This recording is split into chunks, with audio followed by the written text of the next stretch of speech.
We are continuing our study in Galatians, and I promise that this is, we've been kind of crawling through chapter 1, kind of a couple verses at a time, and this is, I promise, the final week of our kind of snail pace, and we'll pick it up in the coming weeks, taking up some bigger chunks of text, but I think some of this early stuff, the way he sets it up is really important. And so, just kind of a reminder of where we've been over the last few weeks. This letter to the churches of Galatia is really a break from Paul's standard format. He deviates from it in quite a few ways from his other letters. His tone is quite emotional. It's quite shocking. At various points, he's actually crude in the way he makes his arguments and sets them up and the language that he uses. But he's not defending himself. What he is doing is defending the gospel that they received. And as we've looked at over the last few weeks, that the gospel, in Paul's view, was a revelation from heaven. And he considers that to be an apocalyptic event, revealing how God finally was going to reconcile the Gentiles with the people of God. And for Paul, Jesus Christ is the content of the gospel more than his source, more than its source. The gospel is the gospel of God, and its content is Jesus Christ. And we've seen that Paul's apostolic authority came not from God, not from men, but from God. That he does not answer to the churches in Antioch or Jerusalem, and that he views what's happening in Galatia not as a completed action. In other words, these teachings that they're getting from these other people that are kind of coming in and upsetting what Paul had given them, it's an ongoing issue. It hasn't been completed yet. And that by following this other gospel that is being given to them, the Galatians would not be abandoning Paul, but they would be abandoning God. Okay, so he sets it up really as an issue of God and the gospel more than he does himself. And so today we're going to look at what he says about his former life, and I think with this as background and the way we're going to look at it today, which may be a little different than you've looked at it before, I think we'll see how he's continuing in that path of putting the gospel front and center even more than himself. And so I've got a couple of thought questions for us to start with. And the first of those is, what was Paul doing to Christians? And I put Christians in quotation marks there because at this early point, they're not even called Christians yet. Okay? Before he saw the light. Okay, or was blinded by the light. Pick whichever song metaphor you'd like to choose. What was he doing to them before he has this encounter on the road to Damascus? He was persecuting and killing. Okay. Persecute, you used two words there. Say them again.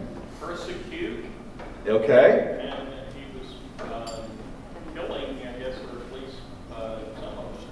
And killing. Okay. Anybody else? I thought he was bringing it before the Sanhedrin and accusing them. That's what I thought he got the letters for. Oh, okay. So in your view, your understanding of it is he's got letters, he's going and he's arresting them or dragging them back to Jerusalem for some sort of punishment. Okay. Cam? So he thought he was protecting the traditions and maintaining the status quo. Oh, okay. Trying to maintain the status quo, protecting the traditions. Okay. All right. Anybody else? I just want to say, I think this leads up to the question I've been trying to wrestle with all week. If he was at the school of doing to others, the golden rule school, and he was doing this the way, I was trying to figure out in my mind, what was his reconciliation point? Was he doing something to the Christians that he thought, I'm helping them? Interesting. Okay. That's a very good question. A very good question. Okay. So I want you to hear kind of the diversity of answers, right, that we got to that. Growing up, I was always taught, as you described, he was persecuting and killing them. Okay. We're going to put that to the test today to see if that's really the case. But that is the way I think a lot of us may have grown up, hearing about what Paul was doing, partly from how we see the language that he uses, okay? But yeah, that's good. All right, so the second question is, why was Paul doing this to the way? He was a follower of God. He was a follower of the Torah. He understood that this was, he thought that this was just a passing fancy. He did not believe that this person that came to earth was the Messiah, in my opinion. Okay, so you're tying, so I want to connect some dots there with what you said. You're tying his reasoning to it to the claim that Jesus was the Messiah. Right. Okay. Yes, ma'am. I also have to think of he's Saul at this point. So to think Yes. of what is his position politically, this is a huge threat to everyone in society. We know it as the way now, but back then it was the wrong. So you have to think about, like, we think of Saul as, oh, he was some crazy killer and whatever, but really the majority of people were on his side. So he was just doing what he thought God would tell him to do. Okay. He thought he was right. He thought he was right, for sure. 100%. Yes. It's like the shepherd going out to bring back the stray sheep. That's what he thought he was doing. Was these people were straying from the true religion, and they were Jews, and they needed to be brought back into the fold. And that was what he thought he was doing. He was a very righteous man. Okay, so you use a whole lot of words there that are packed with a lot of assumptions that we may not even realize we make. One is the word religion, but I guess what I want to focus in on, what has got Paul so upset about these people? Is it the claim that Jesus is the Messiah, or is it something else? Well, possibly. Paul is a scholar. And I am thinking he has studied a lot and has come to some conclusions. And those conclusions are fucking up against their conclusions are fucking up against his conclusions. He is protecting his industry, as it were. Okay. We're going to come back to both of these questions, but I want you to be thinking about them as we look a little more carefully at the next couple of verses that we're going to look at. And this is where Paul talks about his former life, and he says, you have heard, no doubt, of my earlier life in Judaism. I was violently persecuting the church of God and was trying to destroy it. I advanced in Judaism beyond many among my people of the same age, for I was far more zealous for the traditions of my ancestors. Okay? And I want to pick this apart. I want to do a little bit of a, if you've been in this class for very long, you'll know I really try to do very close and careful readings of the text. And see when we do those close and careful readings if some things jump out at us that perhaps we tend to just gloss over. And so the first one I want to look at is this word. Technically the word is life. Earlier is in the Greek. But that word life is the Greek word anastrophe, which really means way of life. And what makes that word interesting is that it's often used in the Septuagint in the Greek Bible. It is often used as a translation for a Hebrew word that is halach. And halach literally means to walk. Okay? And it comes to mean, and we see it in the scriptures in the Old Testament, we see that to walk is a metaphor, or it's a euphemism for how you live your life. It is the path of a righteous life, which gets translated into your obligations or requirements. And in fact, in Rabbinic Judaism, right, we talked last week about how the Pharisees become, after 70 AD, the Pharisees really become the mainstream. They're the predecessors of Rabbinic Judaism, which is the predecessor of modern Judaism. In Rabbinic Judaism, the word halakha, which is the noun version, literally means commandment. Okay? It's a commandment. And so they'll talk about, thou shalt not kill. That is halakha. It's a commandment. Something you must obey, you must adhere to, if you are to be righteous. And so, we see passages like Proverbs 20, verse 7, which says, the righteous walk, halach, in integrity. Happy are the children who follow them. Or we see Psalm 1, verses 1 through 2. James, I know this is one of your favorites. Happy are those who do not follow the advice of the wicked, or take the path that sinners tread, or sit in the seat of scoffers, but their delight is in the law of the Lord, and on his law they meditate day and night. That word follow is really halach. It is to walk. Happy are those who do not walk in the counsel and the advice of the wicked. Or we see in 1 Kings, now the Lord, this is to Solomon, the word of the Lord came to Solomon concerning this house that you are building. If you will walk in my statutes, obey my ordinances, and keep all my commandments by walking in them, then I will establish my promise with you, which I made to your father David. I will dwell among the children of Israel and will not forsake my people Israel. Walking is how you obey commandments. We also see in some of the intertestamental writings within that period. This is from a larger book called the Testament of the Patriarchs. It's in the Pseudepigrapha. It's a Jewish text that early Christians adopted and even modified. This is from the Testament of Asher.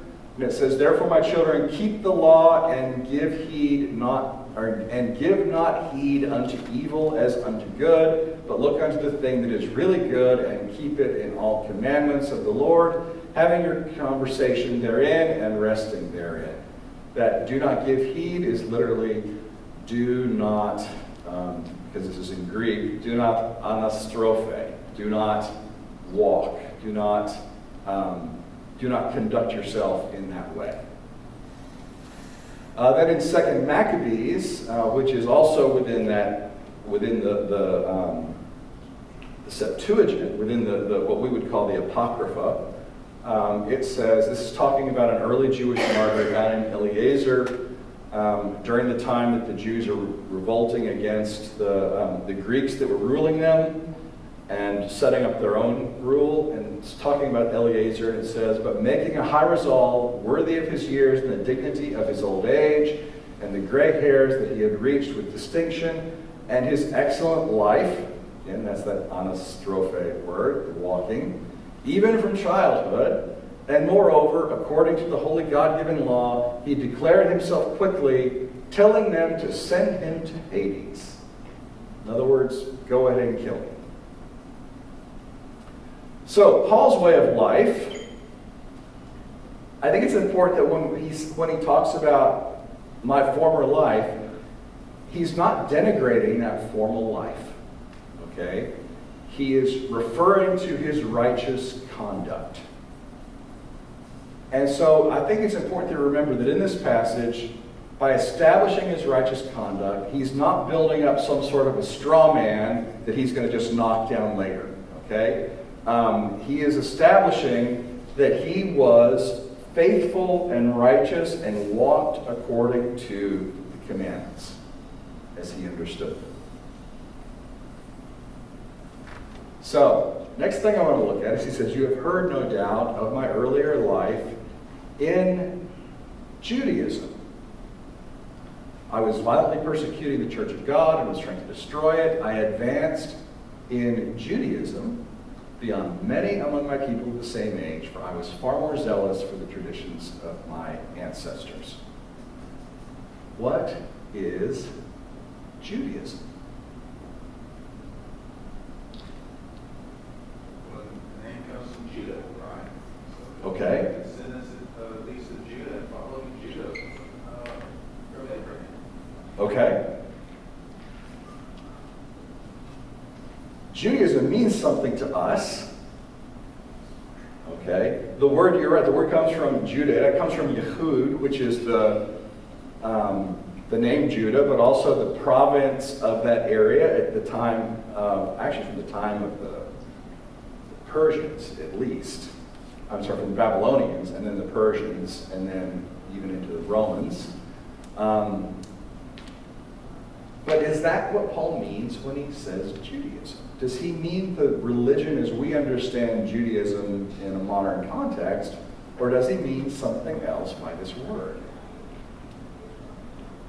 Well, here's something interesting,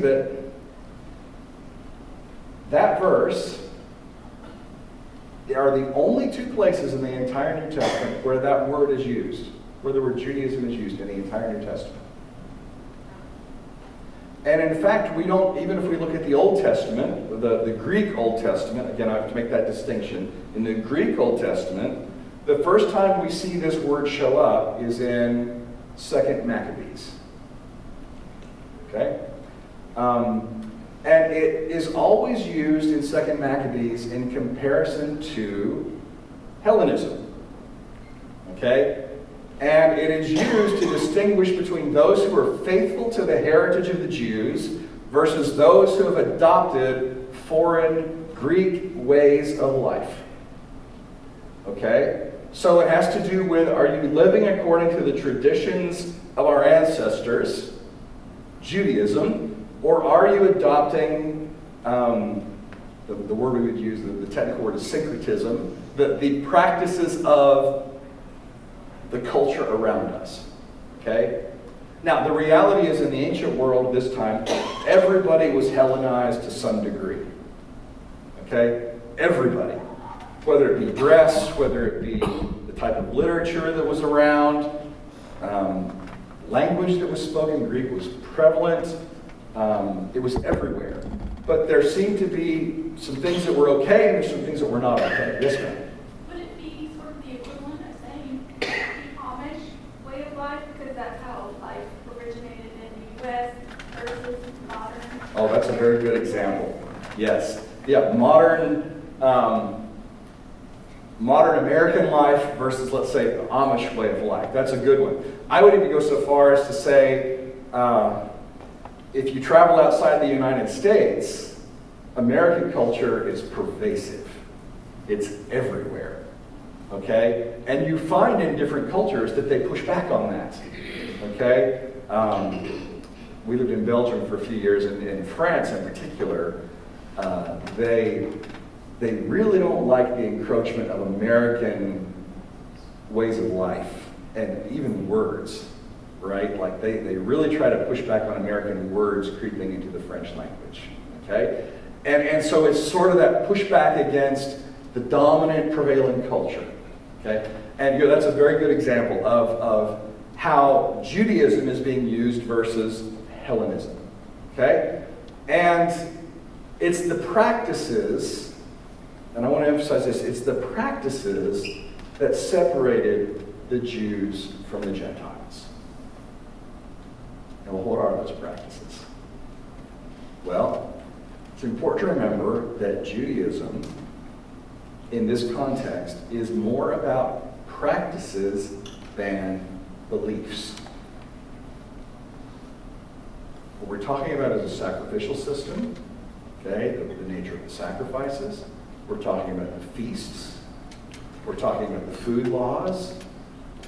Circumcision, a huge one for the Greeks and Romans, is circumcision. That's really a big no-no for them.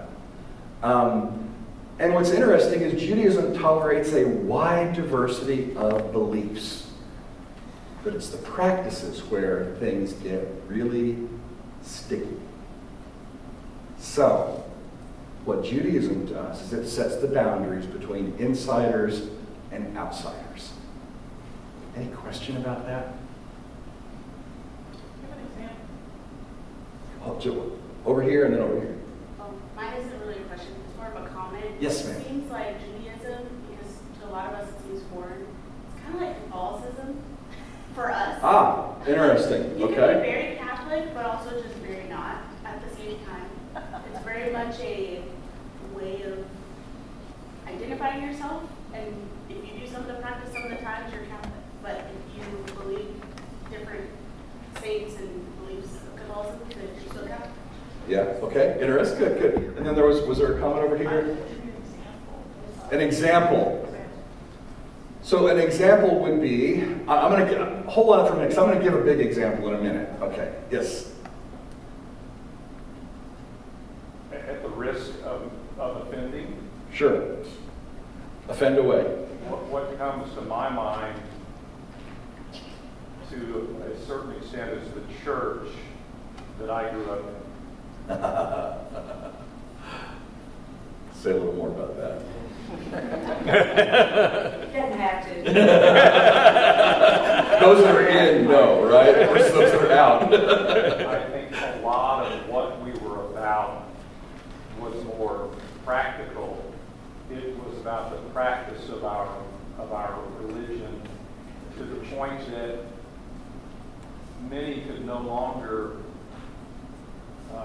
support it by a belief system that really spoke to those practices. Okay. And I can give you examples within, but I think most people understand what I'm saying. Oh yeah. There was the entire Restoration movement was around this idea of restoring the first century church, but much of it was around restoring the practices of the first century church as they understood those practices to be, which probably had anything to do with the practices of the early church, but how they thought they might be.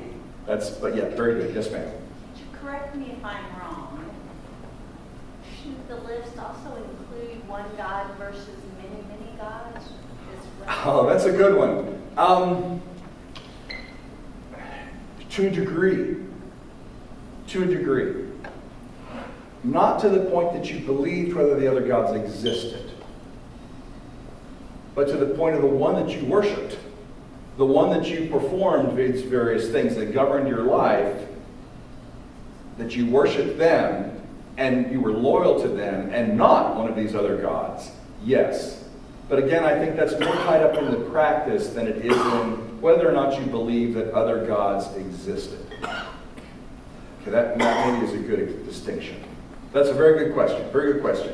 So, I want to point out a couple more things. We're going to circle back to this idea of how Paul uses Judaism, but I want you to notice here that we've already said, you have heard no doubt from my earlier life, the way I lived in Judaism. Okay, again, practice focused. Okay, I was violently persecuting the Church of God and was trying to destroy it. I advanced in Judaism beyond many among my people. Okay, notice his identification is still with the Jewish people of the same age, for I was zealous for the traditions of my ancestors. Judaism, zealous for the tradition of my ancestors. I think 3 times in this passage in different ways he mentions the practices that set him apart, that set the Jews apart as what he was adhering to. Okay? His earlier life in Judaism, and then he explains what that is, being zealous for the traditions of my ancestors.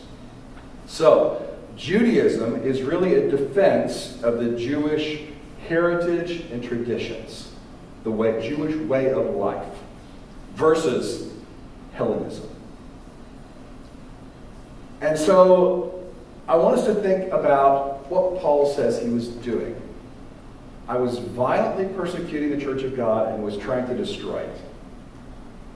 Now, my question is there some bias in this translation?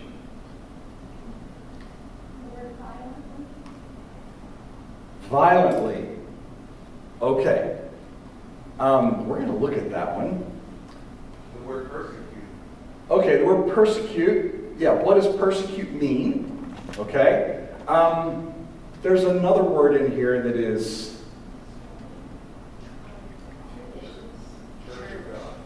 Church of God. Okay. Yep, we're going to, okay. And also this idea of destroying.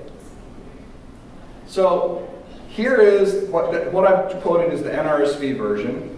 And so I spent a little bit of time looking at this passage very carefully in the Greek and translating it myself.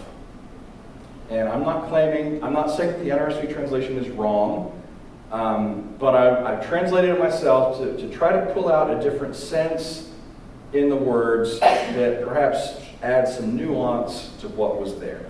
Here's my translation. It is persecuting the assembly of God to an extraordinary degree and destroying it. Got rid of the word trying. What stands out as different? Trying to do versus doing. Okay. Trying is not in the Greek. Trying is not there. And in fact, persecuting and destroying are both imperfect, active, indicative verbs. What that means is imperfect means continuing action. Okay? There's no completion to, in other words, it was something that was an ongoing activity for Paul at the time. Okay? Persecuting and destroying. I changed Church of God to Assembly of God because church has meaning for us that is different than perhaps I think it might have been understood. Assembly is like the gathering of God's people. Okay?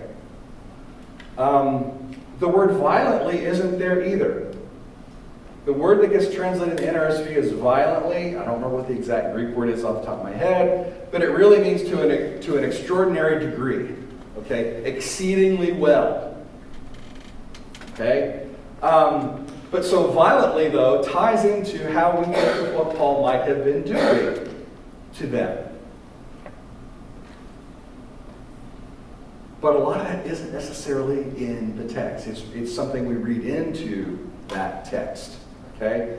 I was persecuting the assembly of God to an extraordinary degree and destroying it. So how was he destroying it if it was not during violence? Good question. Which leads us to hold it. Yes, sir. I was looking at the wording in Acts chapter 22. Paul Yep. says, I'm a Jew. Let me skip down. He said in verse 4 of 22, I persecuted the followers of this way to their death, arresting both men and women, throwing them in prison. Okay. So again, this is the distinction between what Luke attributes to Paul versus what Paul says about himself. Okay? So in Luke, it talks about, he said that the speech it attributes to Paul is unto death. Okay? So, here's the key though. Jewish leaders did not have the authority to use capital punishment unless they had Roman approval. Think of the crucifixion of Jesus. Who was it that had to give them approval to do the crucifixion? Pilate, the Roman proconsul. They did not have, in fact, not even all Roman leaders had the ability to authorize capital punishment. Yes, sir. Did they get approval to stone Stephen?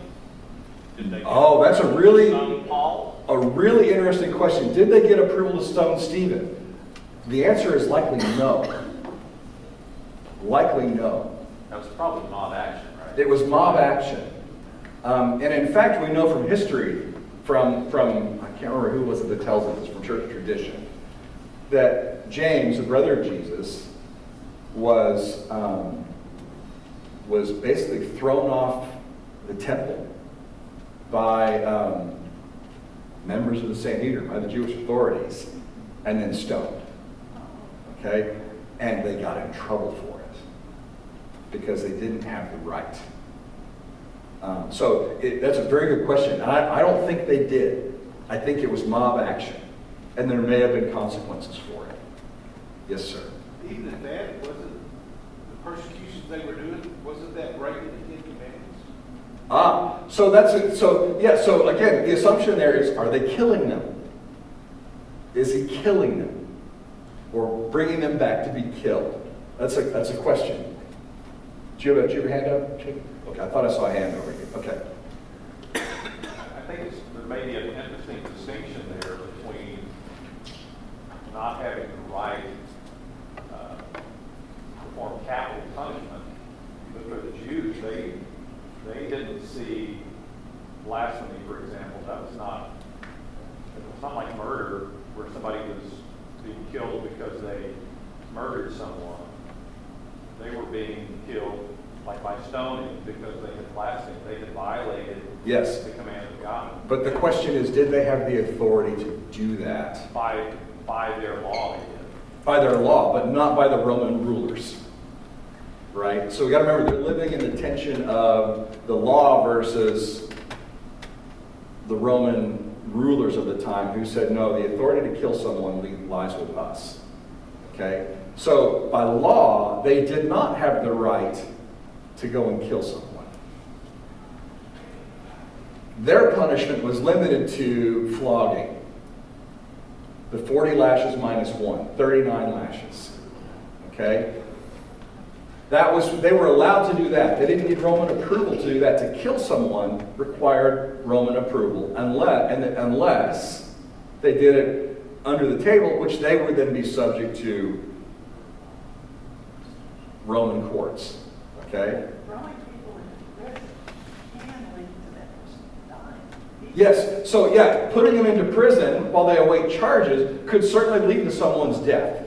Absolutely, 100%. Okay? And could they bring them back and have them imprisoned while they were waiting to be tried?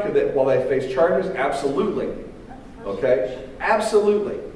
All right? And flogging can cause death. Flogging could kill someone too, okay? And so it's quite possible that what Paul is doing is taking them back to Jerusalem for trial by the Sanhedrin and a punishment of flogging. And oh, by the way, some of them might have died along the way, or died as a result of the flogging, or died in prison. But it's also possible that part of what he's also doing is debating with their leaders on the proper way of life, the proper way to live. And what's really interesting is that the way he describes it is he was being pretty successful at it. What makes successful? Is he turning them around? Well, if you look at the way I did my translation, I was persecuting and destroying it. It being the assembly. Yes, It yes. being the conglomeration. The assembly of the people. He's being successful. But remember, in Acts it says they met in the temple. They're meeting in the temple to do these changes. Yes. And he's on his way to Damascus with letters from the Jewish leaders to bring these people back and face trial. And he seems to be pretty good at it.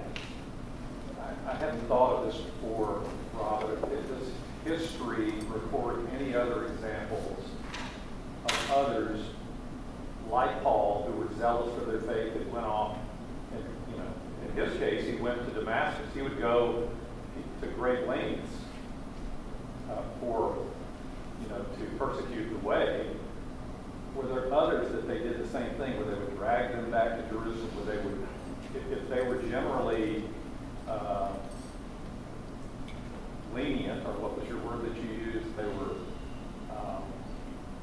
accepting of A wide variety of diversity of beliefs. diversity.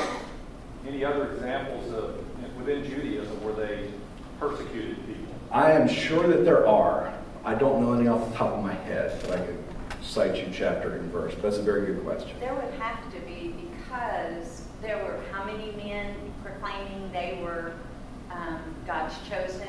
Your Okay, time. yeah, so there are those sorts of people that are out there, but so that you raise that raises that very interesting point that why is Paul persecuting the followers of the way? What is the issue? Is it the claim that Jesus is the Messiah, or is it something else? Both, I think it could be either one. You read in the Dead Sea Scrolls, which things of the Essenes, they talk about how they were already separated from the rest of the Jews because of the way people were living.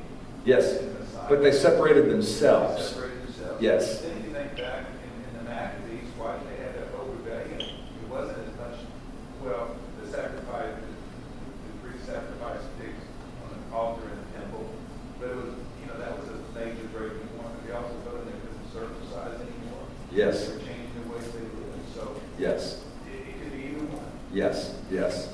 I'm going to give you my opinion on this. Again, my opinion. The central concern for Paul in his earlier life was not the claim that Jesus was the Messiah, because they tolerated a wide range of beliefs. Paul's central concern was the threats to Jewish practices. And by that I mean that they were already pulling Gentiles into the people of God. And that's what was driving him crazy. Because zeal, because remember he says he was zealous for the traditions. Zeal is a term in the Septuagint scriptures that normally refers to concerns about purity and adherence to tradition. I was zealous for the tradition of my ancestors. So when Paul says Judaism, for him it's about the practices of living like a Jew and not as a Greek. Okay? So it could be that not so much bringing in the Gentiles, but these people that were congregating under this other, that they no longer were doing the practices and adhering to the practices of the Jewish or the Judah faith. And so therefore they were taking away the power and the numbers of, because it was growing all the time, were taking away from the core group that he belonged to and that he believed in. So yeah, I think what we see happen, and I think we even see this early in Acts, okay? If you think early in Acts, there's a little passage where before they set up deacons, okay? What's the big issue that caused them to create this role of deacons? There are Greek widows, Hellenistic Jewish women, who are not getting the food distributions. Okay? And it talks about them as being Greek, Hellenistic. Okay? And so they said, look, let's set up some of these Greek-speaking Hellenistic men to make sure that they get what they need, what they're entitled to. Okay? So early on, we're seeing this Hellenist Judaism rub. And I think that's what Paul is after. He's trying to stamp out Hellenistic influences infiltrating the people of God that is coming through these people the way. And I think that's more of his concern, as he claims in this passage, than it is whether they're saying Jesus is the Messiah or not. Because the belief isn't that important. They can tolerate that. Okay? It's the practice that gets them into trouble. So, without disagreeing with you, Sure. I think And you can disagree with me all you want. I'm totally fine with that. But because you're smarter than me, I No, you're not. So I agree with you on this point. I think Paul is tactical and focal based on what he's trying to do in Galatia. And so he's going to emphasize these points. However, coming from the school of Hillel, the love others, Yes. right, that he would not be interested in persecuting to death for this reason alone. I think being a Pharisee of Pharisees, being so strict in the law, and saying the law brings death to blasphemers. I think maybe his initial drive why this needs to be stamped out is Christ was a blasphemer, and those that support him are blasphemers. And that is a poison to the Jewish faith. And as he grew, and maybe I'm not disagreeing that he wants to not get Hellenism into Judaism, because we all love our way of life, right? We don't want those immigrants here, right? That sort of selfish, self-centered attitude. I'm not saying it's not a motivator. I just don't think that's what got him started. Maybe. Yes, sir. Maybe he was also thinking that it was going to dilute Judaism. By bringing in these infidels, it was going to dilute the faith or the traditions, as Topol would say. Could be. They are so steeped in tradition that it was going to dilute those traditions, and people were going to, as these people came in, they were bringing their own things in, so it was going to dilute what the true believers were. Yeah, I think there may be something to that. Yes, ma'am. Or preserving the descendants of Abraham. But these are the ones Yes. who are of the lineage and everyone else is not. Could be. Yes, ma'am. So. I think also, like, in the verse, he was basically being pompous and like, I'm the best Jew, kind of a little bit, and so I feel like he feels a lot of pressure to protect Judaism, and so hence he acted like this, but I think he acted in a selfish way. Do you know what I mean? Because he's like, not everybody else is going to do it, I'm the only person who can do it, and so, yeah. Yeah. So here's, we're running close out of time. Hold on, occasionally I promise I'll try to get back to you. Ironically, this is the same thing his opponents are trying to do with them. They're trying to say, well, Paul diluted the gospel by telling you don't have to be circumcised and you don't have to follow these food laws and you don't have to do all these things. If you're a Gentile and you want to come into the family, that's great. But you got to do the things that our family requires. And so what Paul's setting up is by saying, I was doing this. I was the chief among them, and I did it better than anybody. I was destroying the way. I was destroying it. Okay? And we'll talk in a minute about what happens, right? But it changed. He's basically saying, I was really good at doing the same things they're trying to do to you until.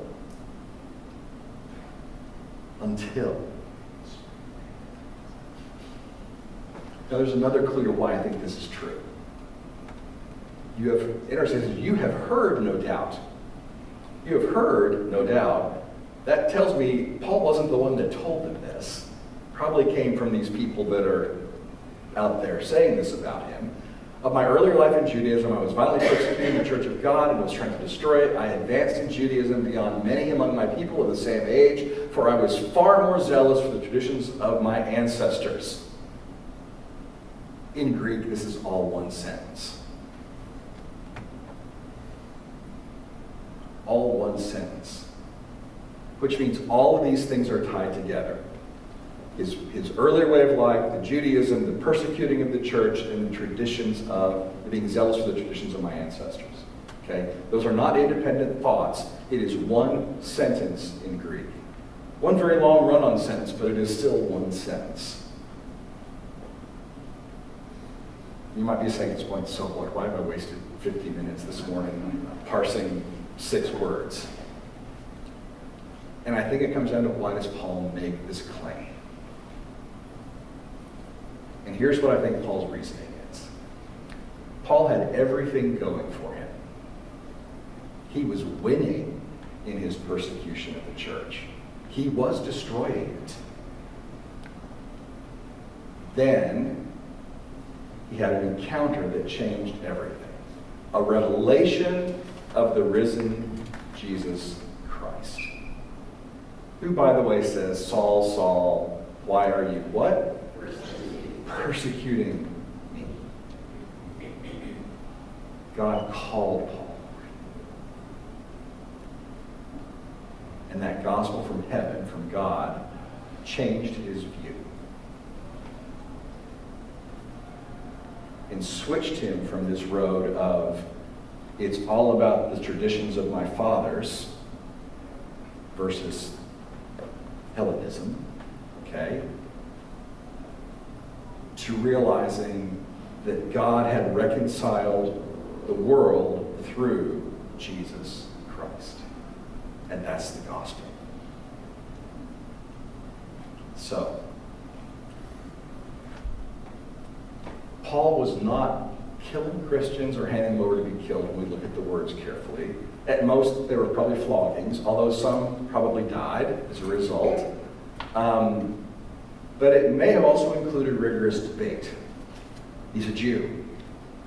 Okay? 2 Jews, 3 opinions, right? I mean, that's a Jewish joke, by the way, right? It is, they love debate. They love the argument, and there's value in the debate, okay? Paul's actions against the early followers of Jesus were being very successful. And from these verses, the issue was more about the practices than they were the beliefs. Because that's ultimately what Paul is going to base this whole letter on, is the practices. What is it that you have to do? Okay? And he sets it up right here in these first 3 verses after his thesis statement. That it was the gospel from heaven, from God, that changed his purpose. So next week, we're going to look at a bigger chunk and focus on a few things within that bigger chunk. This is Paul's brief account of his life after what happens on the road to Damascus. And late in that passage, Paul confronts Cephas, or Peter. And I'd like you to think about, as you're reading that, where does his speech to Peter end? There's probably a place in your Bible where the quotation marks end, but is that really where it ends? And what happens if it doesn't end there and goes a little further? So think about that. And again, always, what I'm trying to do each week, try to do it every day if you'd like. Read the entire letter. What I do is I listen to it on Audible. It takes 19 minutes and 35 seconds to listen to the whole letter in one chunk. And you get to see the overall arc of the discussion, argument that he makes. Thank you all very much for your comments and participation, and hope you all have a blessed week.